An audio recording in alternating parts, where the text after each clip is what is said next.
All right, in this video here, I am going to show you how to use Google Sheets, sorting, filtering, and formulas to answer questions 1 through 5 on the back here, where we're using the Google Sheets to analyze the grad school admissions data.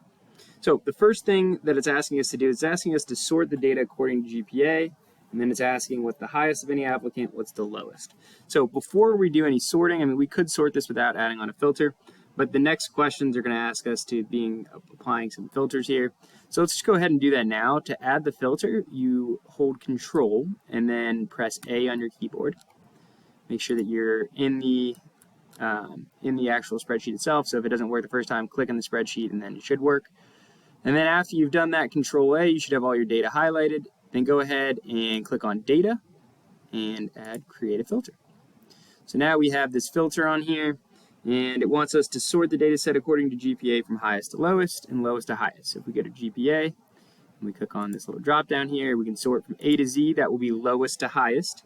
So that will give us the lowest GPA. So the lowest GPA of any applicant was a 2.26.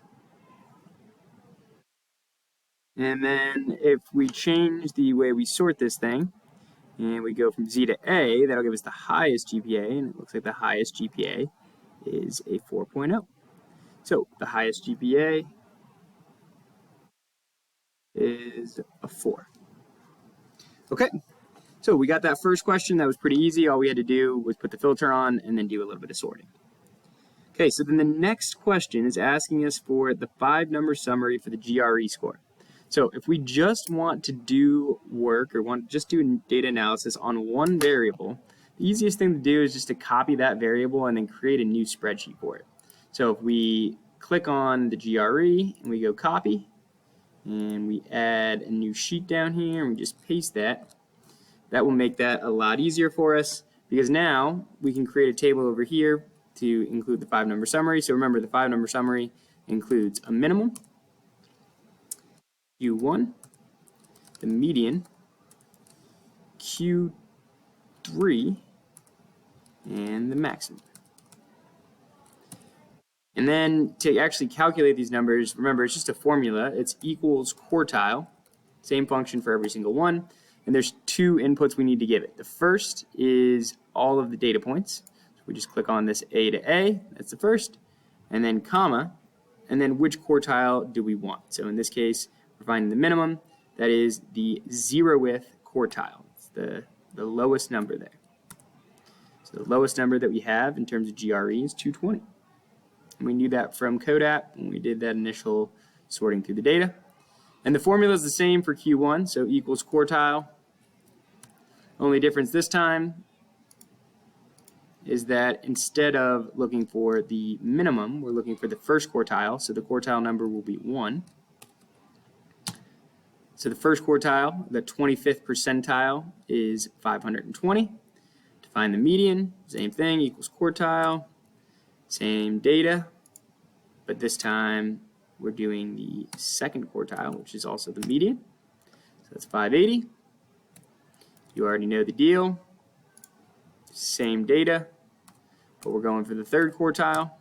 That's 660. And it thinks it knows what we want, but I don't trust it. So I'm going to go ahead and do that last formula, equals quartile, same data, but this time it is the 4th. And it's a good thing we didn't trust it because it would have given us the wrong information. So here is my 5-number summary for that GRE score. So the 5-number summary is the minimum is 220, Q1 is 520, median is 580, Q3 is 660, maximum is 800. All right, so now that we've got the 5-number summary for the GRE data, we can move on to the next question, which involves applying a filter so that we're only viewing the students who were yes admitted, and then looking for the average GPA, GRE GPA and rank. So again, we're going to go back to our filtered data. This time, we're going to actually apply one of these filters. So we want to only select, so we need to uncheck the no and only select this yes, they were admitted, and then press OK. So now you can see some of these rows are left out. So we jump from 6, 7, and then 12, 13, 14. And so we don't have all the rows because all of the ones that have no's are all hidden. So what we can do is we can actually just copy the data that we have. So if we do a Control A and then Control C, and we create a new sheet here, and we give this sheet the admitted students, then what we can do is we can paste that filtered data, so Control V to paste it, and now we'll have only data that has yes in the admitted column. And then you can imagine the next question is asking us to apply a filter so that we're only viewing the rows that have no for admitted, and then again doing that whole average. So we'll go back to the grad school admissions, change this filter from yes to no, copy all this data.